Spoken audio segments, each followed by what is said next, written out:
Welcome back to another episode of the Miami Heat Roundtable. I'm your host, Amir, and I'm joined today by the entire crew. Plus, we have another special guest joining the program, David Ramil, the co host of Locked On Heat. Thanks for joining us today, David. Of course. Always a pleasure to talk Miami Heat basketball. Let's go. So, David, Pat Riley had his end of season press conference earlier this week, and there's a lot to unpack there. The main theme seemed to be around availability. He mentioned that multiple times, and that also relates to another thing that stood out to me, which was Jimmy Butler's contract extension. Pat said they have not discussed that extension during the offseason thus far. He also mentioned that they don't have to give him that extension this year and essentially can wait till next season and take a wait and see approach, which I think is interesting. So David, what scenario do you think is most likely to happen?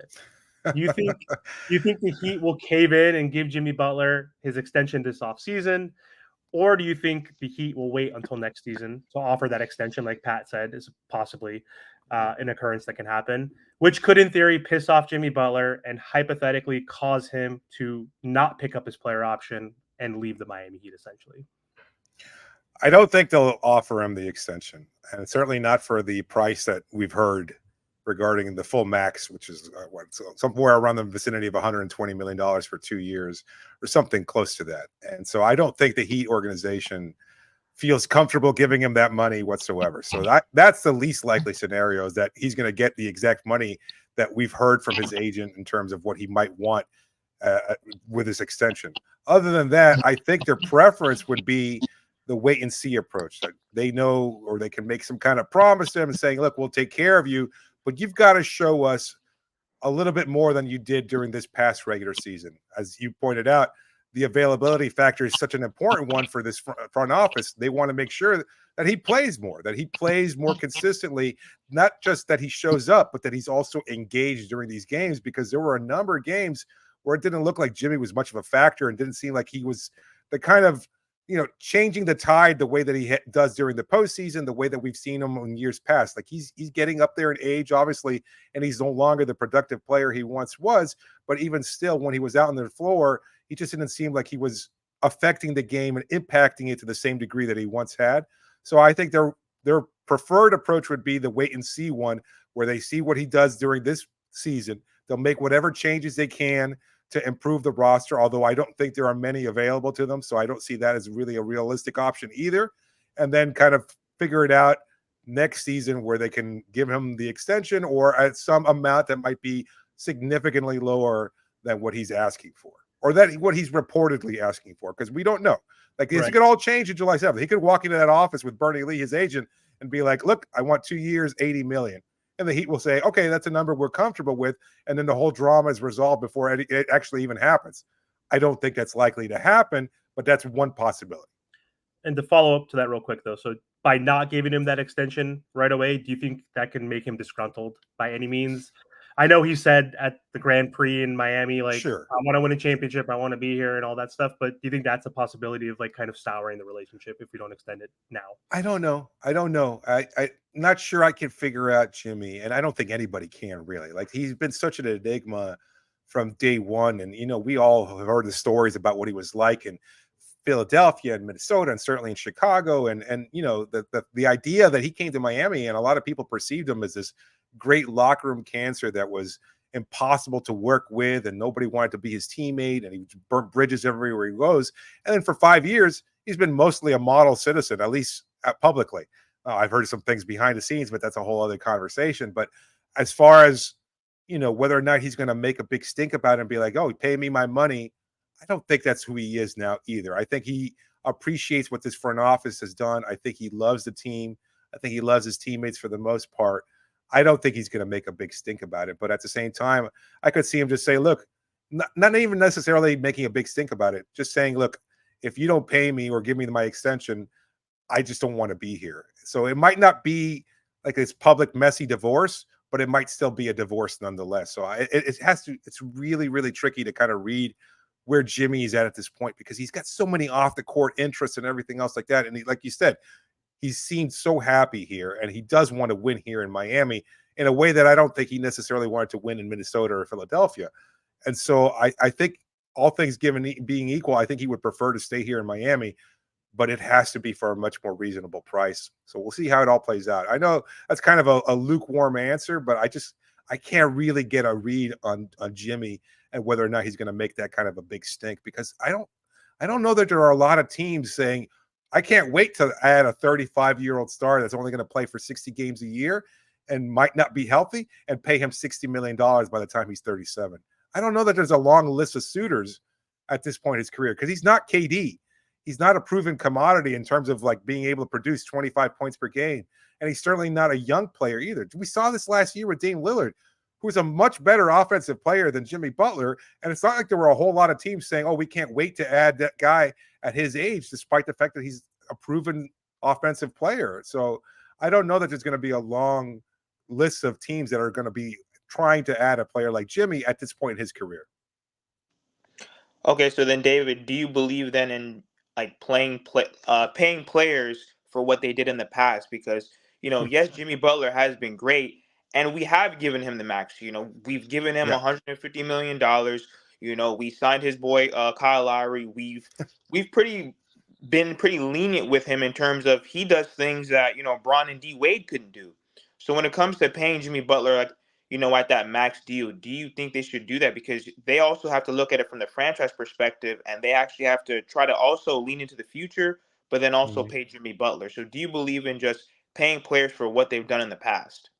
No, I don't. I don't think so. I think, like, I'd love that to be the reality. And I mentioned this on an episode we just finished recording. Like, I mean, I am definitely pro player. I love when players go and get their money, whether it's through free agency or negotiations or anything like that. From a front office perspective, like, what does that mean? Like, I understand there was a perception around the league in 2016 that they didn't take care of Dwayne and he was their franchise player and everything else like that. But we all know what Dwayne was like in 2016, and he wasn't that kind of player that deserved that kind of money. You can't just pay a player based on their past impact. And I mentioned this in a recent episode. To my knowledge, and I've been following the league for a long time, that's only happened twice. Dirk Nowitzki in Dallas and Kobe Bryant in Los Angeles. And both those teams committed a lot of money to those two players, and they were in cap hell for a long time and didn't do anything for a number of years. They were both basically lottery-bound teams for a number of years. In Dallas's case, they only got out of it because of Luka Doncic. In Los Angeles, only because they added LeBron James. So I don't, to me, I don't think that's a decision they can afford to make. You know what? It's really great, David, that you mentioned the whole thing with Dwayne Wade, because that's actually segueing to what I wanted to ask you. Because I'll be honest with you, I don't think Jimmy's going anywhere. I think the Heat are learning from what happened in 2016. They let Wade walk.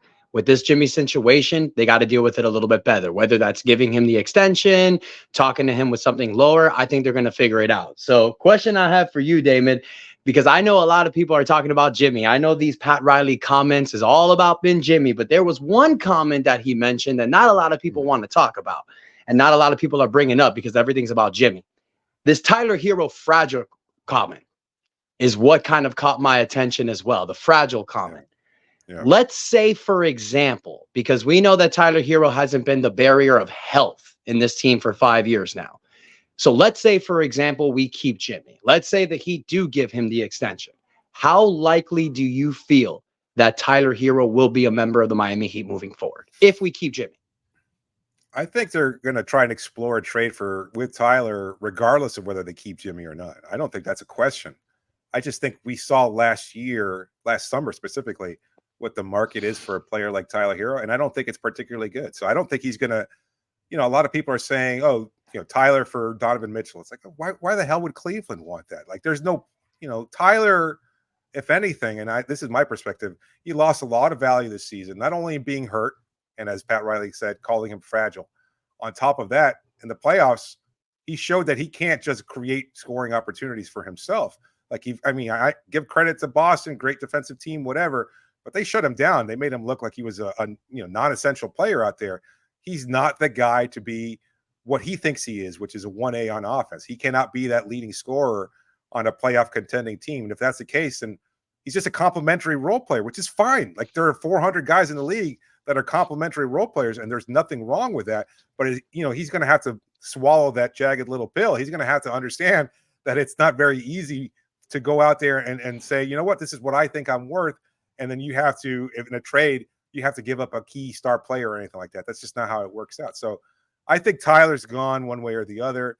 I just don't know for what, because there's just not a lot of value for a player like that. And so you try to get what Miami needs more than anything else is a top scorer. They need somebody to carry the load offensively so that they don't have to struggle and fight in every possession and try and generate offense, which was so difficult for them to do over the course of the regular season and in the playoffs. Tyler's not that guy. Jimmy's not that guy at this point, and certainly not during the regular season. And Bam, with all of his responsibilities elsewhere, can't be that guy either. So that's what they have to go and get.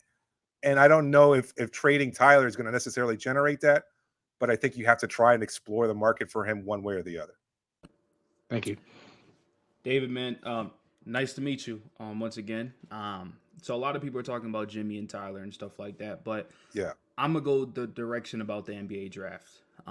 It's around the corner, and when we talk about Miami Heat's recent picks, Jaime, Jovic, Tyler in 2019, 2017, Bam, we have a solid draft pick selection. So yeah. I believe this year we have the 15th. And so my question is to you, David.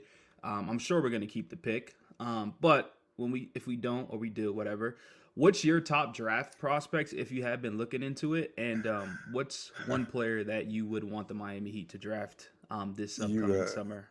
You got me on my weak spot there because I hate the draft, and maybe it's too many years covering the team. But to be honest with you, like the draft, I devalue draft picks so much because I think unless you're getting a top 5 pick, it's very rare that you're going to get an immediately impactful player that's going to change the course of your franchise. And I think we see that more often than not.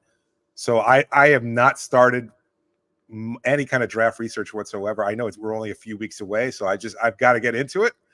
I don't know what kind of pick Miami is looking to make. I think, honestly, they've gotten a more ready-made player in Jaime Jaquez last year, obviously. The year before that, they took a big chance on a project in Jovic. I think they go back to that. I think they're going to look for somebody that's going to be more of a developmental project. And I don't know who that is because, again, I haven't really done much research on it. I think they're looking for somebody who could turn into that complimentary, or maybe not even a complimentary, like a 1A type scorer. I don't know who that guy is, and I certainly don't know if you can find him at 15, but I think that's their priority. I don't think it's a big man. I know some people have theorized Zach Edey or whatever. I don't see that guy having NBA level mobility and athleticism where he could be an impactful player. So, I mean, if you've got a name, I'd love to hear it because I don't really have an opinion on it just yet. Yeah, I understand, definitely. So my next question would be for you, David. Everybody has this offseason dream of we want Donovan Mitchell, Kevin Durant, all these names are getting thrown out there, Brandon Ingram. What's your what's your realistic offseason for the Miami Heat, and then what's your dream realistic target offseason for the Miami Heat? Like a realistic one and like a one that you want to happen, but there's a good chance it probably won't happen. I think realistically, run it back. Again, I don't know that there's a huge market for Tyler. I think you can talk yourself as a front office or even as a fan of the team and be like, listen, you know what? Jimmy takes a full offseason and gets healthy. Bam adds a little bit more to his bag and stretches the floor a little bit more consistently.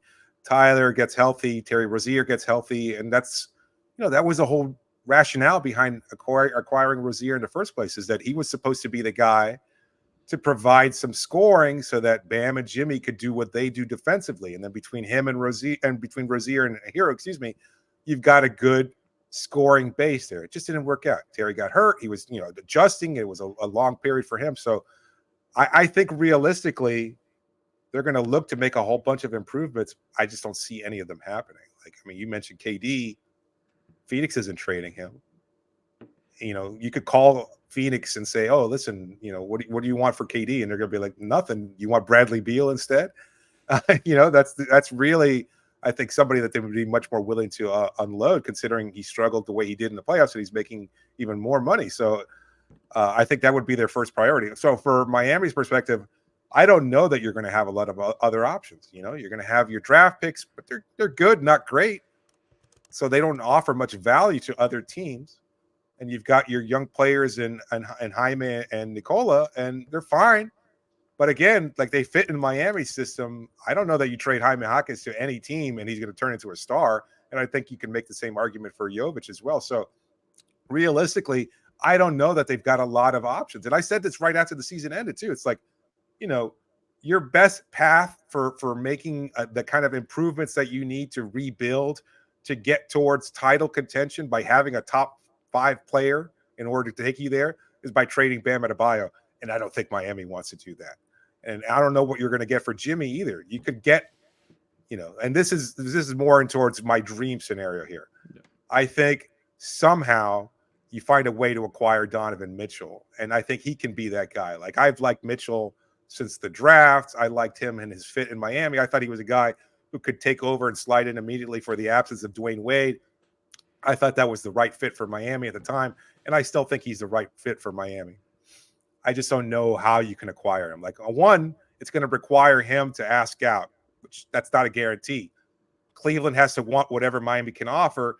And they have to accept Miami's bid over New York, over a whole bunch of other teams that have much more picks and can acquire a player of Mitchell's quality. So I don't know, man. Like, honestly, there's just not a clear path for me. Like, I know a lot of people think of Miami and be like, oh, they're always active. They always can get their guy. I just don't see it right now. So I think, to me, it's much more realistic that Miami just winds up running it back. But if there's a dream scenario, it's acquiring Mitchell and somehow keeping your core intact, including Jimmy. So if we do run it back, that kind of goes back to what I was saying earlier about the Pat Riley presser. He was talking about availability is a big theme, and I don't know how we can change that or control that necessarily, right? Like, because if we did have more players available, not just Jimmy, Tyler, Caleb missed 15, Bam 12, like Kevin Love missed 20. Like if we had some of those guys during the regular season, we were only 4 games from the 2nd seed, 2 games from the 5th seed or whatever it was. So yeah. Availability. So I don't know. Do you think, and a lot of people were talking about Pat Riley seemed like he's back. He's more cutthroat. He's more frank and blunt and forward. Like, has Miami Heat culture become a little soft in terms of like allowing players to rest with load management? And like, I know that's the culture of the NBA. I'm the senior citizen of the group, David. So yeah. 80s, 90s basketball, you could look at almost any player. Isaiah Thomas, Patrick Ewing, Zoe, John Stockton, Jordan. They played 82 8 to 10 times. Like they were Iron Men back then.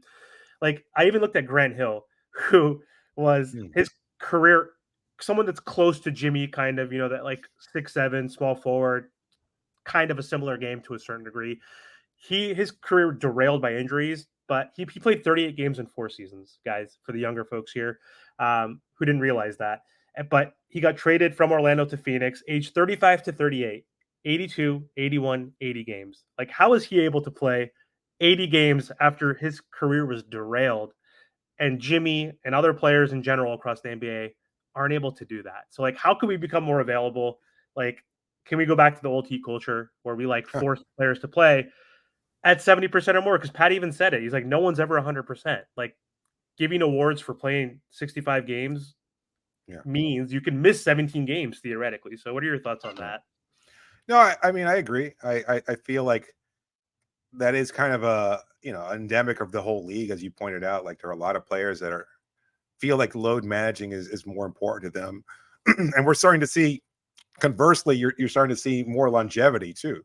So I think that's the idea, is like you can be an NBA player for a lot longer if you wind up taking games off during the course of your, the earlier portions of your career. So I'm curious to see how that all plays out over the next 20, 30 years, whether or not we see players have longer careers, more typical, like, LeBron James and things of that sort. Like he's a very, very strange, unique case, obviously, but I wonder if we're going to start to see more players that are playing well in their mid-30s. We don't see it right now, but it could be the change that happens over the next few years. As far as whether or not they can get players more available this upcoming season, he talked about wide sweeping analysis of everything they do, not just the training staff and everything else like that, but maybe it's just roster changes. Like, again, like I said, they need somebody who's going to be your top scorer, who can be your go-to bucket getter, to make things so much easier, so that you don't have to work so hard on every possession just to generate a bad look from Haywood Highsmith in the corner or something like that. That you need something a little bit more consistent. That's why they went after Dame Lillard last year. That's why they've gone after Kevin Durant and everybody else. So they're trying. Excuse me for a second. I got a cough. Sorry about that. No worries. So they're trying to make these changes, and I don't know exactly how they can go about doing it. I mean, you could have UD in the locker room, and he can basically just yell at you and say, don't be, get out there and play. But I don't know if that's something that's realistic either. So they're going to try to. I think they can work some kind of incentives into Jimmy's contract where he winds up playing a certain number of games, and maybe that's the kind of balance that they'll find. Getting him to play a certain number of games per season. If he meets those, that's how he gets a certain amount of money. Maybe that's one way of doing it. But you look at Tyler, he was actually hurt. And he at 24, 25, he does seem fragile, as Pat Riley called it. So I'm not sure what they can do, but I do think it's something that's much more league wide. And I don't know that there are any kind of immediate changes. I think you talk to old heads, and they'll say, you know what, just go out and play through it. You get these little injuries over the course of a year. It's no big deal. And maybe young guys nowadays are soft. But at the same time, I think they're trying to preserve their career so that they can have longer, more extensive playing days. I don't know how it works out. And I don't know how Miami can find that balance next year. But obviously, it's a priority. They need to find somebody who can take away some of the load offensively, maybe get an actual big in there, like a 7-footer, so that, you don't have Bam being undersized and going up against centers and running around all over the court, which adds to certain wear and tear. He's going to the Olympics this year. That's going to add more playing time. And I know these guys play and train during the offseason anyway, but between the travel and everything else like that, now we're talking about a guy who's already missed games this year. He's going to have this full-time summer commitment. Is he going to be healthy for a full 82 games next year? I don't think so. I think, we could probably already guess that Bam's going to miss sometime next year just because that's the norm when players commit to these offseason regimens. So we'll see how it all plays out. Well, David, thank you so much for hopping on and joining us today for this episode. We really appreciate it. We're all fans of the Locked On Heat YouTube channel and podcast, so I'm sure everybody that's following us does follow you guys, but if not, go to Locked On Heat on YouTube, subscribe to their channel, follow their podcast. Really appreciate it. Is there anywhere else you want to let the audience know where they can find you? No, that's it. You can go on YouTube, anywhere you get podcasts, and we're there. So we'll be providing content all summer long. We'll be in Las Vegas for Summer League, and we'll see how it plays out in the draft and everything else in free agency. Last year, obviously, we had a big summer, and it didn't pan out, but we'll see if Miami can make some moves this offseason. I'm not optimistic, but you never know. You never count out Pat Riley 100%. No way. Thank you again. Thanks so much, guys. Take care. Thanks again. Take care, David. Take care.